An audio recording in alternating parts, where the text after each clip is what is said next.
You're listening to Parasearch Radio, news, views and reviews from the world of the paranormal from across the UK and beyond.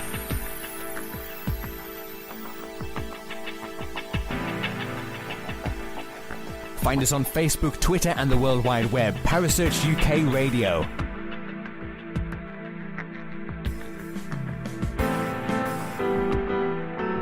Parasearch Radio, broadcasting to the UK and beyond.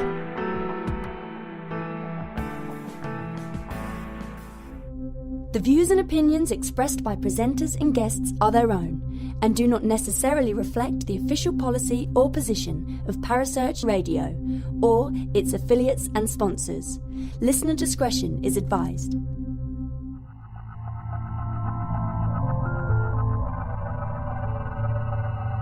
Welcome to Haunted Histories with your host Penny G. Morgan, right here on Parasearch Radio.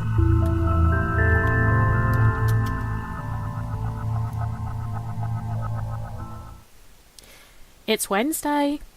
It's just after 9 o'clock. So what does that mean? That it's time for your weekly dose of Haunted Histories with me, your haunting historical hostess with the mostess, Penny G. Morgan. Last week we had a wee hiccup when we had to play out an old show due to guest and presenter issues.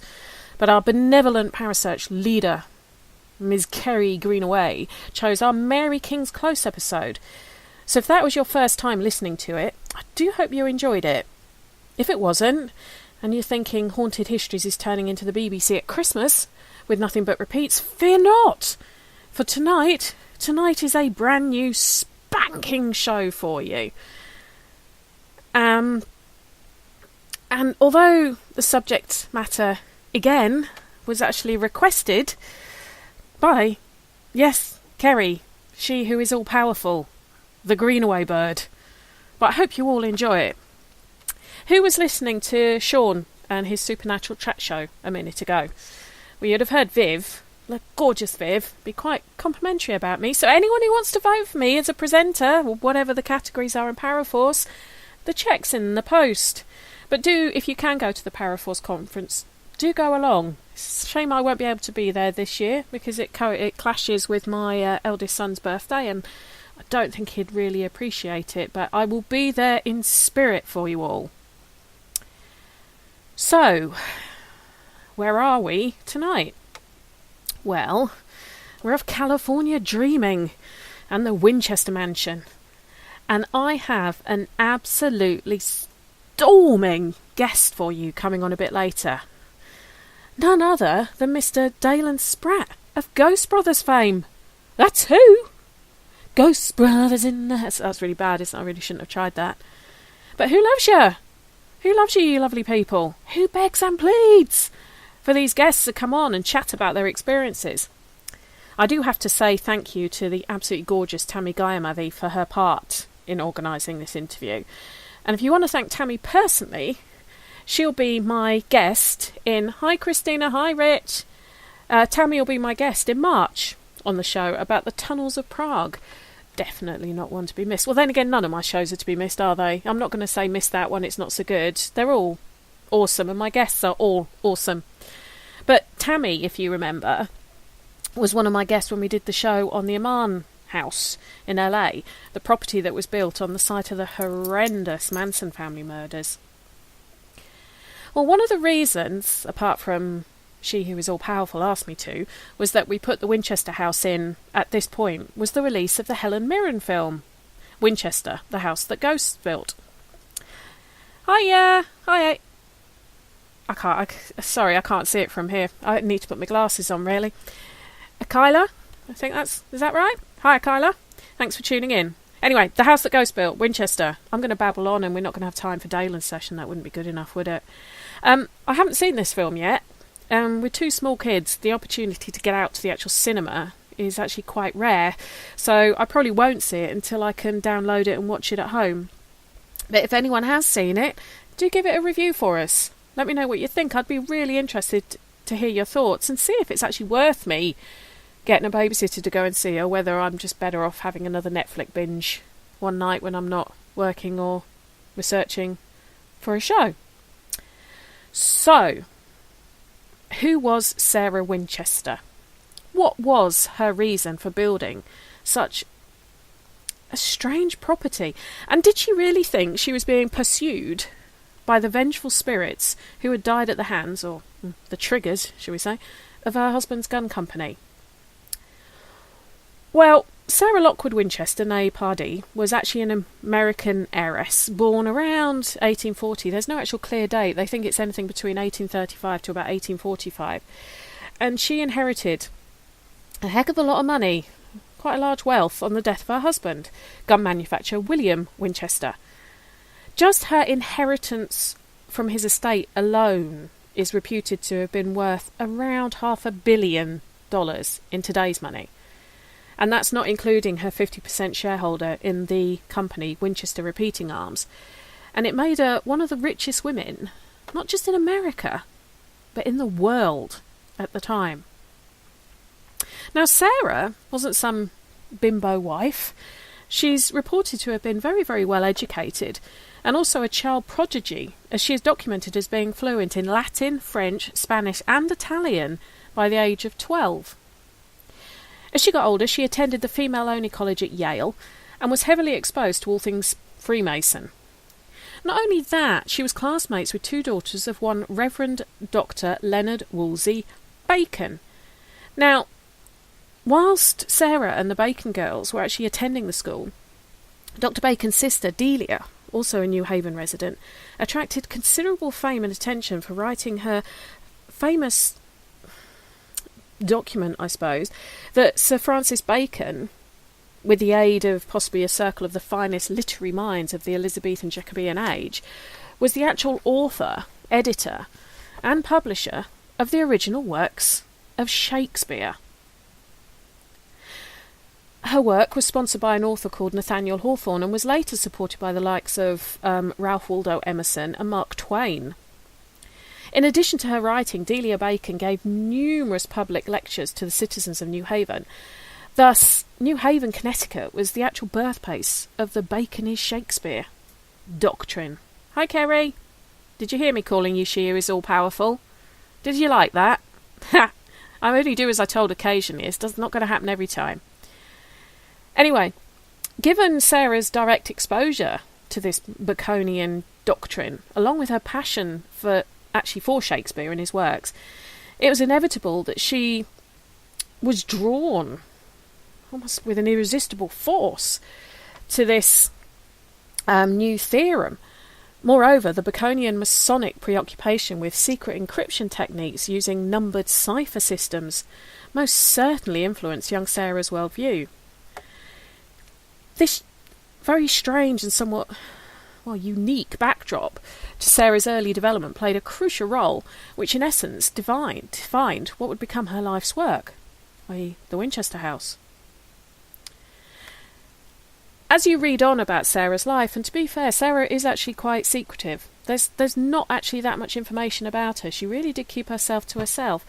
This belle of New Haven became a staunch Baconian for the rest of her life. She also acquired a vast and uncanny knowledge of the Masonic Rosicrucian ritual and symbology. Additionally, she gravitated to theosophy. Author and historian Ralph Rambo, Ralph Rambo, who actually knew Sarah, wrote, "It was believed that Mrs. Winchester was a theosophist." Now, Rambo, how am I saying that with a straight face? Somebody called Rambo. Anyway, didn't elaborate on the matter. But since he was close to Sarah, he was certainly in a position to know something about her.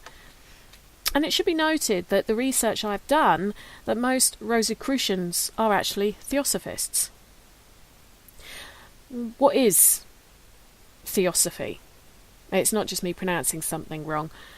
Well, I'm sure colleagues of mine at Parasearch, like Andy Mercer, who knows about the esoteric movements and all that kind of thing, would be able to explain it much better than I ever will. But the description of it online, and hey, I try and reinvent the wheel if I can just nick it straight from someone else, is Theosophy is a collection of mystical and occultist philosophies concerning or seeking direct knowledge of the presumed mysteries of life and nature, particularly of the nature of divinity and the origin and purpose of the universe. There you go. That sums it up, doesn't it? So anyway, mystical. Everything I'm getting so far that Sarah was into was mystical. She also adhered to Bacon's Kabbalistic theosophy and the theosophical perspective held by somebody called Rudolf Steiner. Steiner viewed the universe as a vast living organism in which all things are likened to individually evolving units or cells that comprise a greater universal synergistic body that is ever building. As we shall see further, the ever-building theme was at the core of Sarah's methodology. I'm really struggling with my words today. Hi, Mark. Good to see you. Why is this interesting when learning about the Winchester Mansion? Because I'm sure you're all tuning in to just want to know why she built it the way she... You're all waiting to hear Dalen speak. I know you are. But anyway, sorry, you've got another 5 minutes of me yet.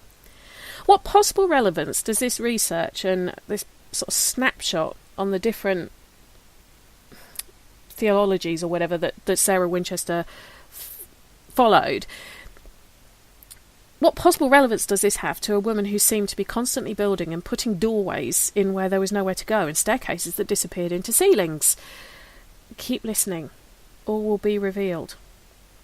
So, we'll fast forward a little bit. Sarah and William Winchester met and married in 1862.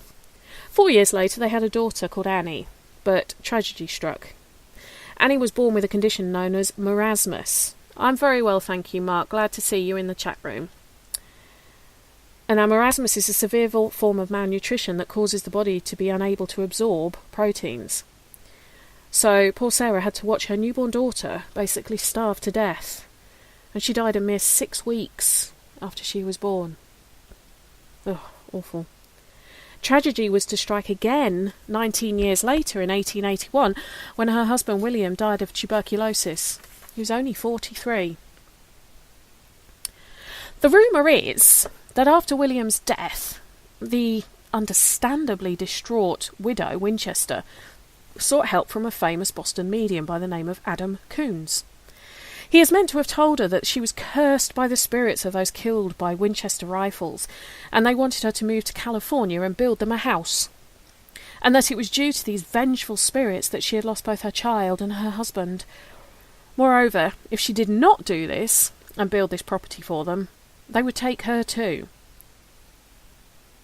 Well, she built a séance room in which she would take instructions from the spirits every night, or in theory, as it was at 12 o'clock at night, every new day, as to what construction they wanted to see next. Now, reading up on the research, there is no proof that she genuinely did see this psychic. There is no record of it, although with her mystical beliefs, it is plausible. But was the house actually built to confuse spirits, or built to accommodate them? Or is this all just Chinese whispers that have grown in volume the more people have looked into the very secretive and ever so slightly eccentric Sarah's story? Would you be surprised if I told you that at one point the now 4-storey house had in parts 7 stories? In 1906, an earthquake caused the house to go down to 4 stories and stopped Sarah expanding it upwards any further. Could this be the reason for staircases that lead into ceilings and no further? Did they lead to those 3 floors that were demolished? What is true, though, and isn't folklore, is that the construction of the house was 24/7, 365 days of the year, and that Mrs. Winchester was the architect for 38 years and the sole architect until her death in September 1922. Building continued on a daily basis, and whilst the myth may be that the house was designed to confuse spirits or shelter spirits, I don't know. The oddities of skylights in floors and doorways leading nowhere, and staircases that sort of diminish in size as you walk along them, certainly smacks of something that, say, the Dutch artist Escher would have designed. Don't you think? I thought that the first time I saw it, and it was interesting reading, sort of doing the research for this show, that I'm not the only one that thinks like that. It's more likely, and sorry to burst your bubble here, that she moved west to be near her family, and that the constant building was some kind of mental health problem caused by the terminal grief she was suffering at losing both her baby girl and her husband. But that's not to say that the house doesn't have secrets of its own, which is what we're going to talk to the gorgeous Dalen about in a second. Let's take a quick break, shall we? Hello, Harry Price here. Good evening.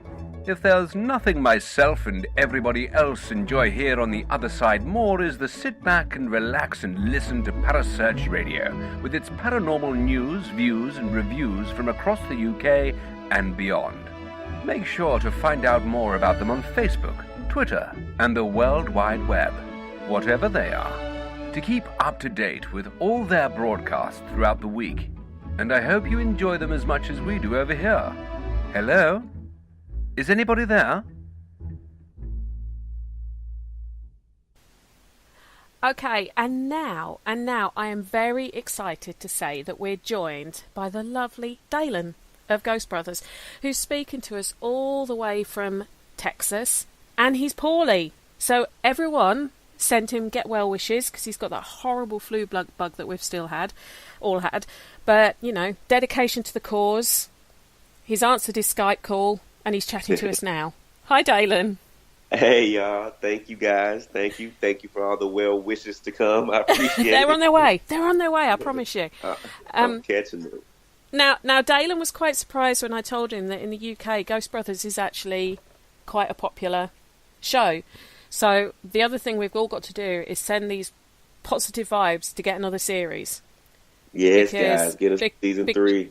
Because I am working on him, that if we get him that series, they might come to the UK and film a few. Is that a deal? Listen, we get that next series, we will for sure come over there and film something. And I want to be one of your special guests. Oh, well, we would love for you to be. Right, well, anyone who follows Ghost Brothers will know that I think it was episode 3 of the last series, the guys were lucky enough to go and investigate the Winchester mansion that we've been talking about. Now, you can find the episode online, because unfortunately we can't get into it through your TV channel in the UK. We have to find it online, but every so often they do repeat it on cable for us.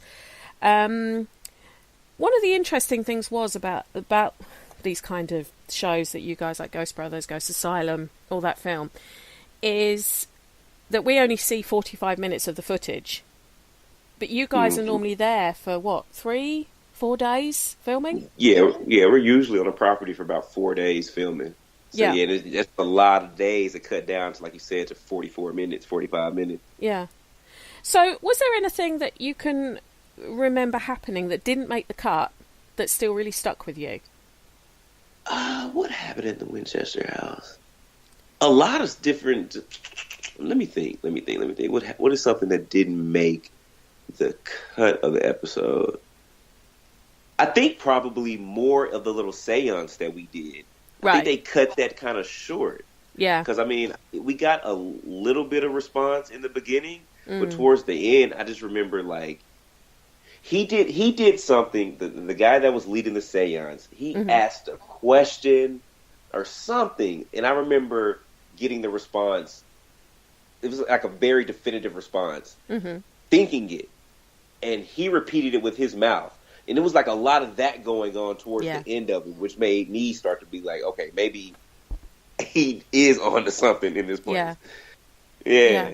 I think that is very weird when you do seances, or if there's a medium working and you're getting the image of what they're about to say, it comes into your mind literally like 10 seconds before they say it. I had never done it before. And have you not? You know what? Ever. So I'm freaking out. But the thing is, I think that they probably cut stuff like that out of the show. Right. Then viewers could be like, oh, they planned that, or oh, that doesn't look sincere. So the stuff like that doesn't make the show. But when in all actuality, my mind is blown because A, I've never done a seance before. B, I've never had a medium or like try to read into me. Like, it was just the weirdest thing ever. Yeah. It is interesting when that happens, but it does make you realise that, especially like you say, the fact that it didn't make the cut, you know it happened. You know you weren't making it up. You've got no reason to lie about it. Exactly. And so the energy, you start to understand how these sort of things do happen. I mean, if we talk about that seance session in what was Sarah's seance room, I remember the medium saying that there was a Marion there. The name he mentioned was Marion, Sarah's niece. Now, Right. I looked this up, and she did have a niece called Marion I Marriott, who is who she left all her money to. Wow. Okay. Wow. Okay. Now, I wondered, if the psychic actually knew this. Actually already knew that, right? Yeah. Right. But there was a Marion, and it was a Marion I Marriott, and that's who she left all her money to. That was her niece. Right. And that's why we always, and I think what's cool about Ghost Brothers is I tell people all the time, 3 years ago, we were genuinely people sitting on our own couch watching shows like that. Mm-hmm. And we came into doing this show, we wanted to be the people that just really open-minded, tried everything, but call BS if we feel like it's BS. Yeah. And so we try all different types of things. So bring in a medium. And then, like you said, him saying something, and it really, like you said, a simple Google search could probably come up with what he came up with. But that's why in the show, we always make mention of stuff like that. Like, hey, I don't know. This guy could be a little off. He could be. So you just never know. No, but, you don't. I mean, you just never, you know what I mean? It's just never, you never know. But we try to give that other outlook or that other perspective. Yeah. I mean, that was an interesting thing, seeing seeing your face and seeing Joanne's body language as well in that room. I mean, watching the video, it did look to me like it was changing. The sort of the vibe of the room was changing. Right. So that was very interesting, and the sort of words that you were coming out with made sense. The things you said you were feeling in your head, I think, of like safety, security, all that kind of thing. Right. That was a very, very interesting one. But yes, there was actually her niece, who she left everything to, was Marion Marriott. When you were down in the basement with the very unique Kayla, who kept dressing up as Sarah Winchester, and we'll talk about the reaction in Sarah's bedroom to Kayla in a minute. The footsteps that got heard. Right. That was loud. Yes. Was it that loud? Was it really that loud? Yeah, let me tell you about that. So forgive me if it's taking me a minute to remember, because this was literally, the Winchester, when we investigated, that was like a year and a half, almost 2 years ago. So it's kind of like I'm trying to remember specifically. And you're doped up on flu medication as well at the moment. Yeah, 2 years ago, exactly. But I tell people about that cellar basement all the time. Let me tell you what freaked me out about that.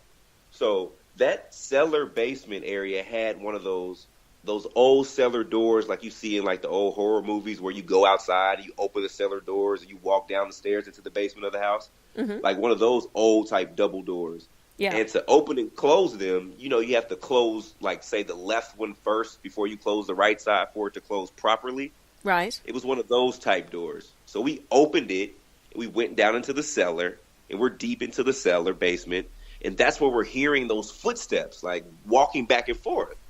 But once we get so deep into the cellar, we hear those loud doors just slam shut. So we run to the front.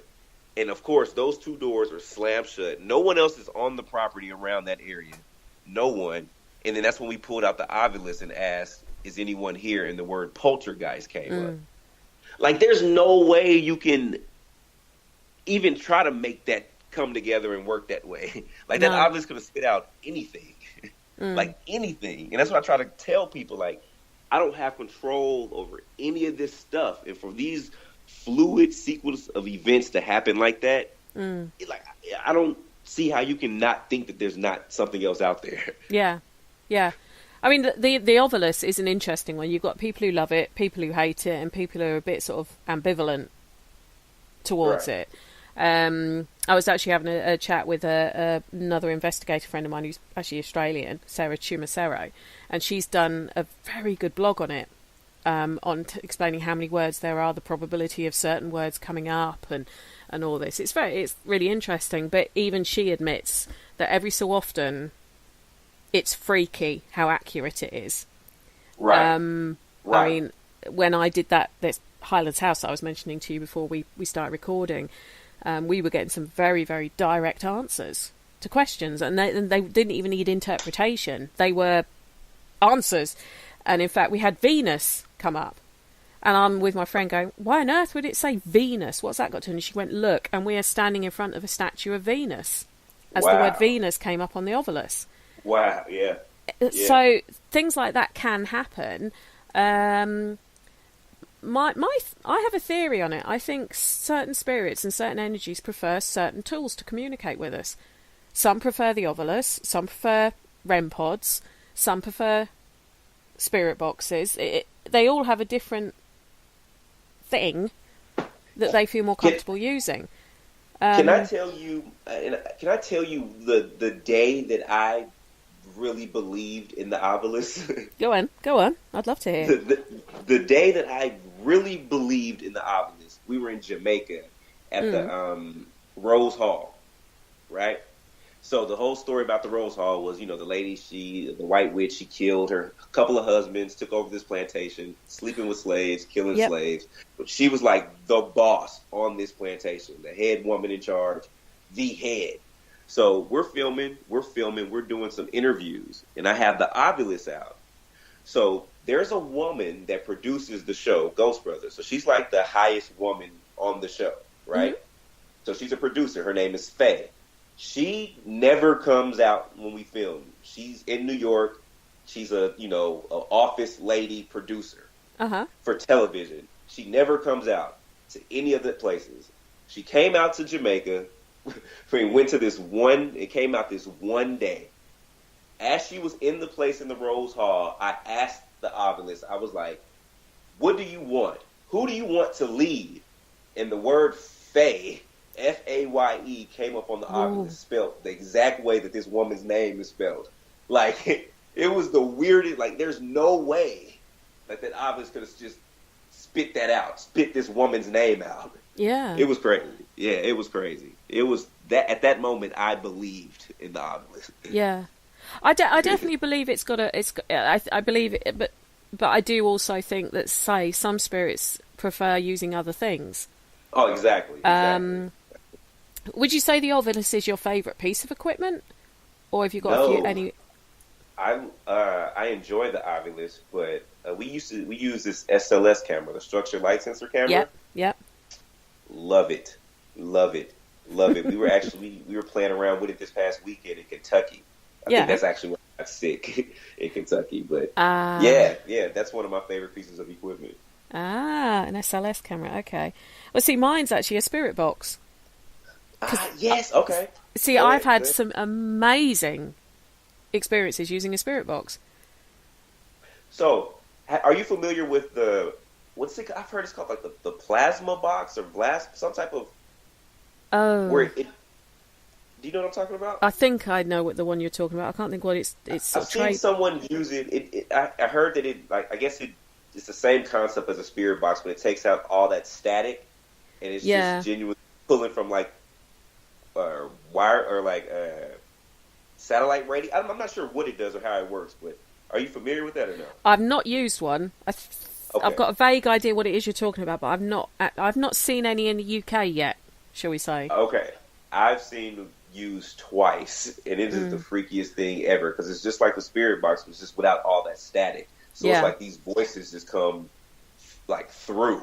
Yeah, and it's different tones, male, women, children. Like, it's the craziest thing ever. And like you said, it's hit or miss, but sometimes you do get those really direct answers. Sometimes. I've had I do like using the spirit box. I've had some I've had someone who was a serial killer by the name of Amelia Dyer, who in the 1800s is meant to have killed over 300 children. Whoa. She was what was called a baby farmer. So obviously back then you didn't have welfare. Single mums couldn't look after their children if they were, they might have been widowed, or if they were illegitimate children. And their choice was either to go into the workhouse or try and work and give up the child. And these women would buy the children off them on the premise that they would then adopt them out. Yeah. Well, Amelia Dyer realised that she made a lot more money by just killing them off. Anyway, Wow. she's meant to have killed off over 300, and I had a conversation with her in a museum that's got some of her old clothes. Yeah. And it was a two-way conversation. And I had about 10 witnesses to it as well. The one I used recently when I did this place, Highlands Hall, which has got an SAS link. It was SAS headquarters in World War II. I was with a friend of mine who said never heard anything through a spirit box. And we heard a male voice, a very distinct male voice, go, "Hi, Penny." Whoa. Through the box. Whoa. So, and that was actually just after the Ovulus. The Ovulus had given us the name, the words Terry, not Europe. And just before that, we'd had the word corporal. Now, I actually looked all of that up, and I found a Corporal Terence John Knott, spelled exactly Knott, who died in Europe in World War II in April 1945, and he was a Royal Marine Commando. So, Wow. yeah. So, I've had quite spirit boxes. Yeah. They're. Wow. I like them. Right. Freaks my husband No, I out though. hate spirit box as well. Freaks my husband Sure. out though when I switch it on in the house and the voices start coming straight through. He doesn't No, like. so I remember the first time I got a spirit box. I was actually in Dallas, and I was at my mother's house, and my mother is a pastor of a church. And that's the first thing she told me. She was like, "Don't you cut that on in my. I don't know what that is, but don't you cut that on in this house." So, yeah, that was. So you had to put it on. Yeah, I would. Yeah, definitely. Yeah. I wouldn't dare put it on her house, not if she wanted me to. You So- still I might be 30, but I still got to listen to my mom. Well, can you tell my sons that? Because they're 8 and 4 and they don't listen to me. It's funny. The older you get, the more you listen. Yeah, I hope so. So let's get back to the Winchester. So the basement, it was genuinely eerie down there. It was you could feel there was people down there with you. Oh, for sure. You Yeah. could hear it. Like you could Yeah. physically hear it. Wow. So then you went up to Sarah's bedroom, and Kayla was dressed in her Sarah Winchester costume, and you had a REM pod set up. Yes. And it went a bit nuts, didn't it? It did. And it really kept responding to Kayla. Like when Kayla would get near it, but not near it in the sense of making it go off, but like stepping into the bedroom. Yeah. It would go crazy. And then it would stop when she went away. But then like anytime she would step forward, it would just go crazy. Yeah. Now, my take on it was that if that was Sarah setting it off, she wasn't impressed with Kayla being there. Exactly. But who would have been, though? Like, you don't want some other woman in your bedroom, right? Well, no, probably not. But then again, she had she had staff. You know, she might have seen. But it was a lot angrier when she stepped closer to it than when you stepped closer to it. Because for me, I took it as like, I don't know, you have this girl, Kayla, coming into her bedroom, supposedly dressed like her, trying to be her. Like, I don't know, it was just a weird situation. And Kayla said it would do something, and she was right. But she was right, yeah. I got the take she offended Sarah by saying she was dressed like her and everything. And Sarah was actually a very intelligent woman. You know, reading up on her, she was very, very well. She was cast as a child prodigy at 12. So I think she was incredibly insulted by someone masquerading as her. I would have been too. Exactly. I would have been too, though. Yeah. I don't like and that's why we always try to, every location that we go to, every story that we go to, we try to keep it as real as possible. Yeah. And as current as possible. Yeah. But like Kayla, she came in, that's what she wanted to do. Hey, listen, if that's your technique, go ahead and do what you want to do and see how it work out for you. Yeah. And that's how it turned out. But no, it was very interesting. Anyone who hasn't seen it, when Dalen would ask a question to the REM pod, you'd get like almost like a blunt yes/no sort of, it would sound. But Exactly. when Kayla was walking towards it, it was screaming. It was literally just it was like someone screaming like crazy, which was quite. It was very, very interesting to watch, and to sort of see the reactions and everything. But no, I did get the impression that Sarah was offended. Exactly. Yeah. So then you went to the construction area, where in the show anyway, where Marcus and Joanne had been sitting with their REM pod, and that got a lot of reaction as well. Right. I'm trying to think. Is that the first bit you had was the doctor? I think the pod looked like it was on a fireplace. So that's up in like the attic space, right? The renovated attic space, right? Yes, that was weird. So we had the REM pod up there, and I remember asking questions. You're right. I remember a doctor kept coming up, and I always wondered, like, what was that all about? It seemed like that one specific theme kept coming up. Wait, he was a doctor. What was Norman. Norman. Okay. Gotcha. Do you know what I found out about the house, though? What happened? Before Sarah built it, or built over what was there, the original property was owned by a Dr. Caldwell. Really? Mm-hmm. Okay. So Doctor seemed to be okay, but then the Norman, I wonder what the Norman was about. I'm not sure. It could have been a middle name or something, but it was a Dr. Caldwell, I believe, that I found had owned the house, or the foundations of the house. And as you know, just because you build a house on top of an old house doesn't mean the spirits that are in the old house disappear. They're sort of in the ground almost, aren't they? But yeah, exactly. the house itself was originally owned by a Dr. Caldwell. That makes me feel a lot better about myself. We need you with us all the time. We need a fact checker. Because listen, because we'll get up in here, we'll get some of this stuff, and then, we got to move on to the next place, because we don't really sometimes just really look deep into, like, the things that are being spit out all the time. But it's cool when people like you can catch it and go back and look for it. That's my job. dope. That's my job. I can get stuff happening as well in these places. I don't have to dress up or whatever. Yeah. It's a standing joke with friends of mine that I investigate with. Put me somewhere that's got a military background, and I will get the soldiers coming through every single time. Every time, anything military, I can get it's sort of happening. I don't know why, but So no, I'm fact checker, historian, So we had the doctor, and you'd asked him if he could help you with your cough that you had at the time. Which is ironic. I have one now. So. Exactly. Right. I thought that was quite sweet that he said yes almost straight away. Right. The construction area was another one. Again, Kayla comes up, REM pod starts going off with that costume. Now, I don't think it was Sarah that was the problem there, but Kayla definitely was a bit of a trigger for spirits. Exactly. I just think it might have just been Kayla in general, just her whole, and like again, Kayla's not a bad person at all. Like, I don't want to ever put that idea out there. Kayla's super cool, super dope, but I just think maybe.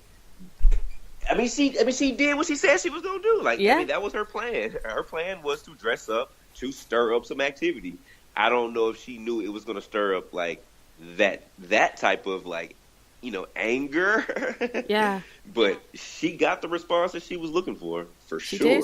She did. Had she investigated there before? Yeah, I think she did say yes. Right. A few years prior to that, she had. Right. Yeah. Right. No, it was she was funny. She was a character, I must admit. She did make me chuckle. But to be honest, and to let people, like, that's really Kayla. Like, it wasn't like, oh, she's putting on for television. Like, no, like, cameras on or off. That was Kayla. Like, Kayla was Kayla. For sure.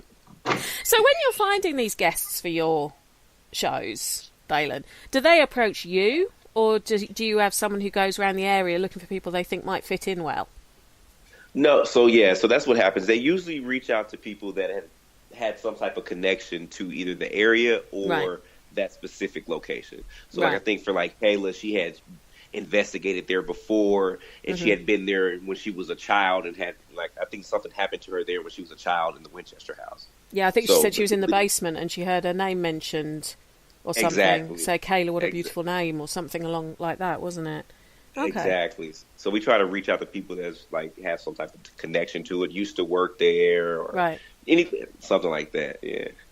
So it's not so much that people approach you guys; it's people always approach us, but it's never for a specific location that we're currently filming at.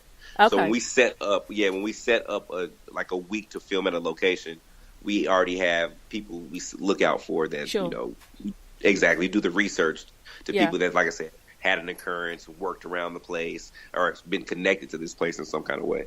Okay. So then we're back downstairs again. You're back with your chap who you were doing the séance with, and you're in the Venetia dining room, and Mr. Jawan had an admirer. Yeah. That's funny. That's funny because that stuff really, really is real. You can't.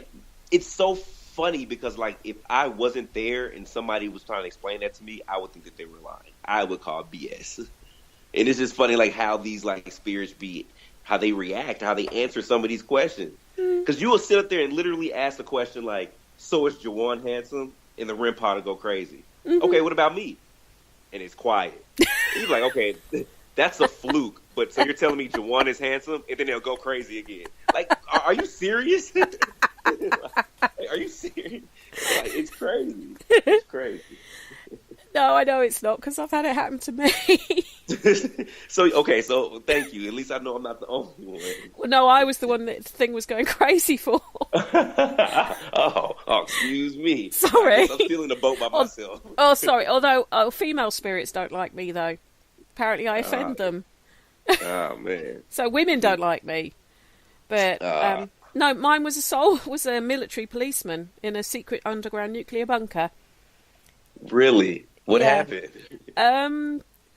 Oh dear! Anyone listening will be going, "Oh God, she's telling this story again." We were doing a glass divination, and I like sometimes just watching what people are doing rather than actually joining in. I quite like watching the sort of how their facial expressions change and how the energy in the room changes and weird stuff like that. Anyway, I had a hit bag on which had my spirit box in and my torch and various other bits, and my spirit box turned itself on. Wow. Right. And I'm so sorry, everyone. I'm so sorry, because it's really quiet, and all of a sudden you hear the noise. Right. And so I turned it off, put it back. Now those things aren't easy. It's not like a little tiny button you just flick on and off. You have to hold it down, don't you, to turn it on. Exactly. It turned on. Right. Yeah, and they weren't able to get this glass to move. It was kind of just hovering almost in the middle of the table. And they were asking questions, and there was great energy in the room. It went off again. My spirit box turned itself on again. And I'm like, that's not funny. This is twice now this has happened. It's got its own pocket in my bag. It's not touching anything. And one of the other guys said, I think someone wants you to join in on the table, the glass divination. As soon as I did, they asked the class, who do you want to talk to? And it just shoot straight at me.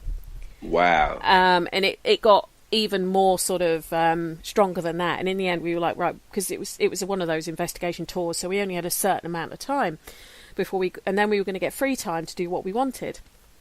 And me and three other friends, three, there was one bloke and then two girls and me, we went back down to this room and said we're trying to chat to this spirit again, and we found out he was, according to the yes-no answers he was giving, he was a 22-year-old military policeman called Matthew. Wow. And my male friend who was there, he said, I feel like someone's pulling on the back of my collar. And we said to it, do you want Steve to leave the table? And it shot straight to yes. Anyway, then they were asking various questions to this spirit, and they were like, is it Penny? Does Penny remind you of your mum? No. Does Penny remind you of your girlfriend? Yes. Wow. Would you have asked Penny out for dinner if you were alive? Yes. And it was stuff like, and then one of them said, would you have liked to done more than take Penny out for dinner? And I am not joking. The glass was shaking like it was laughing as it went to yes. Really? And then they said, "Do you want to get some more women down here to give you more energy?" Yes. And I just said, "Are you trying to make me jealous?" And again, it shook like it was laughing, and shot to That yes. is funny. But what was it? Wow. We got to sleep there that night in the old bunk beds from when it was a nuclear bunker, and somebody squeezed my shoulder just before I went to sleep. It might have been him. We think it was. Saying. We do think it was. That might be all he needed. All he Yeah. wanted. Yeah, well, it wasn't. It didn't have a nasty feel to it, if you know what I mean. It wasn't. But yeah, so I'm. Yeah, so yeah, I've had that happen. But then again, I've also been somewhere where I asked a female spirit a question, and the medium said she's just turned around. She doesn't like you. Stop talking to her. Okay. Wow. So there you go. That ought to let you know that like people carry over those type of vibes when they pass over. Like she was probably like that when she was alive. She probably didn't like other women when she was alive. Lady of the manor, yeah, women who thought they were equal to her. Yeah. So I have had that, but then I have also had the one of the male spirits wouldn't talk to me. They only wanted to talk to one of the other girls. So it is wait, well, you're saying that if you weren't there, you wouldn't. You'd think it had been made up, that it was saying it liked Joanne, or she liked Joanne, but she didn't like you or didn't like Marcus. No, I can believe it because I've seen it. I've seen it with my own two eyes. Exactly. So, but it was funny. It was funny. We need to find you a spirit girlfriend, Dalen. Listen, man. Listen, I accept all ethnicities. I love all women, wherever they coming from. Please come my way. I was stopped in the Los Angeles airport. The show TMZ, which was crazy because I never thought that in a million years they would ever have known who I was. Stopped, and they asked me about. They said that the capital of Brazil, the White House of Brazil, whatever it's called over there, is haunted, and that the president refuses to sleep in certain rooms or whatever because it's haunted. And they asked, will we ever go over there and investigate? And I was like, to investigate in Brazil? Like, what if it was like a beautiful Brazilian ghost? Like, that would be like the most beautiful, like awesome thing to ever do. Like, I would love to. Yeah, but it could be her haggard-looking mum. But it very well could have been her haggard-looking mom. Oh dear, yeah, it's you got to. It's one of my biggest things with this is you got to have a laugh with it. You got to, sure. There's nothing wrong with laughing. You're not laughing at the spirits. You're laughing with them. Exactly. And those that sort of want to have a joke and stuff with you, I don't think there's any problem with that at all. So, what investigations have you got coming up soon? So we actually just left Lexington, Kentucky. We were at the Carnegie Center, and that was very, very interesting. We did a public ghost hunt there, and like the little bit, because with those, like they're usually shorter in time, and you never know what could really happen in a couple of hours. It's a lot more people, but the amount of energy that came up, and a lot of they broke out the spirit box, and we got a lot of interesting things coming through there. So that was last week, and I think Marcus is going to be.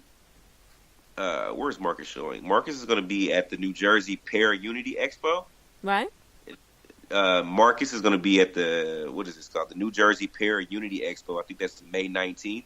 And I think he might have a ghost walk or investigation out there, a group ghost hunt out there. And then I know all of us are going to be, where are we going to be at? At the Oddfellows Asylum in Belvoir Winery, April 13th in Liberty, Missouri. Yeah. So yeah, that's going to be another group investigation. You're getting those air miles up, aren't you? Hey, listen. Our thing is, while we're waiting to hear back from the show and seeing what we're going to do, and in between that, we want to get out with the people. Like anytime people invite us out and want to investigate, like listen, that's what we want. Like we want unity amongst all the organizations, all the groups. Yeah. So we come out, we investigate, we have a good time. Like we try to get out there with the people. Like definitely. we learn from other people, see what equipment other people are using. Yeah. Like this lady in Kentucky, her husband created this little box. It was the coolest thing ever. I told her I was going to reach out to her because I would love to try to use it on the show. But that's how we are. Like, if we see something and we feel like it's worth a shot, like, we would love to just, we keep an open ear and an open heart. Yeah, no, that's good. That's good. That's one of the things I love about they're doing this show, that I get to speak to so many different people. I don't have to stick to one specific country or type. Exactly. Or, you know, I can talk to anyone. And I love hearing different experiences. I speak to people who have different... I mean, most people I speak to do believe in the paranormal, obviously, or the possibility of it. But I speak to people who've got different sort of backgrounds as to why they got into it. I get to speak to people who've got more sort of a pagan background, or maybe they've got a mediumship type background, or they are purely paranormal investigators. And the stuff you hear and the stuff you learn, if you're willing to listen, is awesome. Mm-hmm. It's absolutely awesome. It's absolutely awesome. So, give me 3 places on your wish list if you could get to investigate. My number one, this is in no particular order, but it would be Alcatraz. Mm-hmm. For sure. Like I told you, we spoke off air. I've been there before, but I would love to investigate there. And I would love to bring Marcus and Juwan, because I know they've never been before. Mm-hmm. Number 2, and this is the one Juwan always says, that's the White House. Mm-hmm.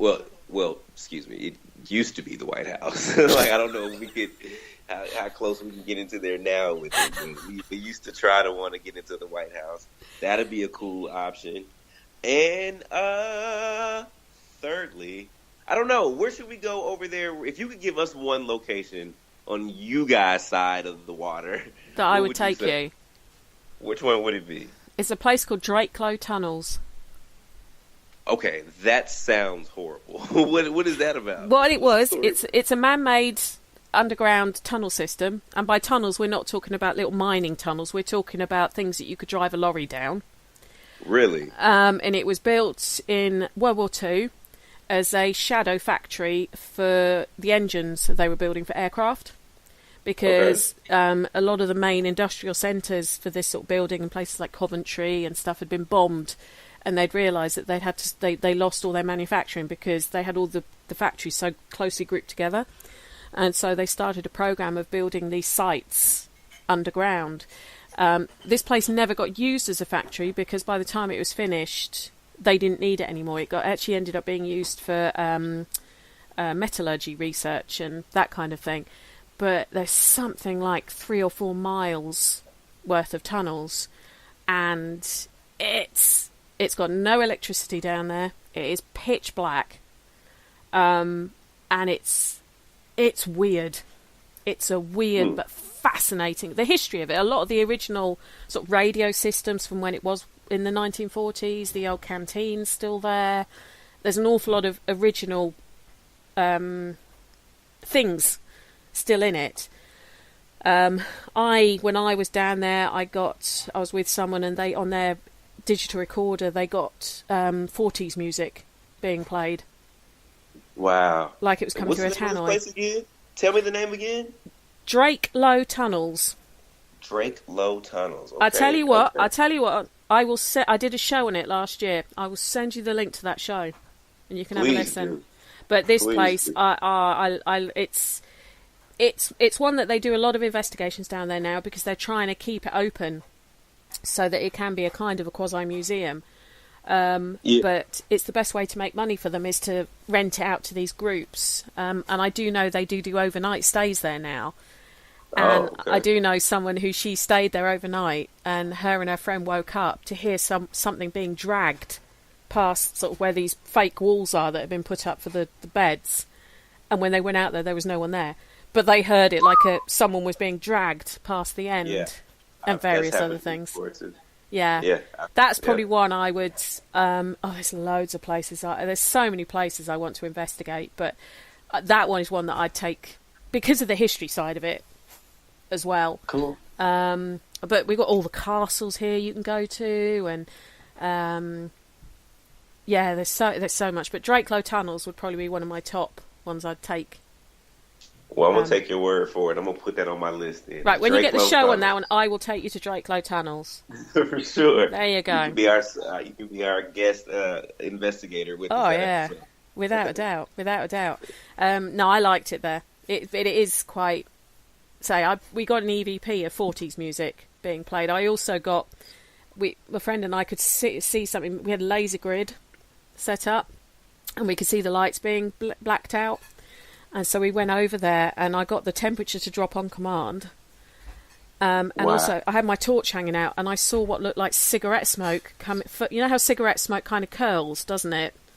Yeah. It was curling up from underneath the torch and past the torch, and we both held our breaths to check it wasn't our breath doing it, because it never goes above about 11 degrees down there. Right. And it was still happening. So it's I loved it down there, and it's not claustrophobic, because it's like these tunnels. You could have 2 lorries going down next to each other. It's that big. Wow. That's one I'd put. Yeah. Okay. All right. Yeah. Drake Low Tunnels is on my list then. And I will send you the link. But it's been an absolute pleasure talking to you, Dalen. Thank you so much for sort of making the time for us when you're not very well. I do appreciate it very, very much. Nope. And please do keep us posted as to Series 3, because we do love you guys over here. For sure. I definitely will. As soon as we hear something, we'll let y'all know. And listen, as soon as we know, we will be over there. You betcha. I'll even pick you up from the airport. There you go. Y'all heard her now. I was going to hold her to that. No Uber, no black car, none of that. We calling you. I want the family vehicle. I don't know if I can fit the 3 of you and all your gear in my car, but, I'll hire a minibus or something so we can get all your suitcases in as well, but I'll pick you all up from the airport. There you go. So thanks again to Dalen from Ghost Brothers for joining us on tonight's show. Don't forget, we have shows on every night of the week. You can catch them at any time that you want. And all that leaves me to say is have a good evening, good night, and don't worry too much about things that go bump in the night. Thank you for listening. Don't forget to join us for more shows throughout the week. Find us on Facebook, Twitter, and the World Wide Web to keep up to date with all the shows right here on Parasearch Radio.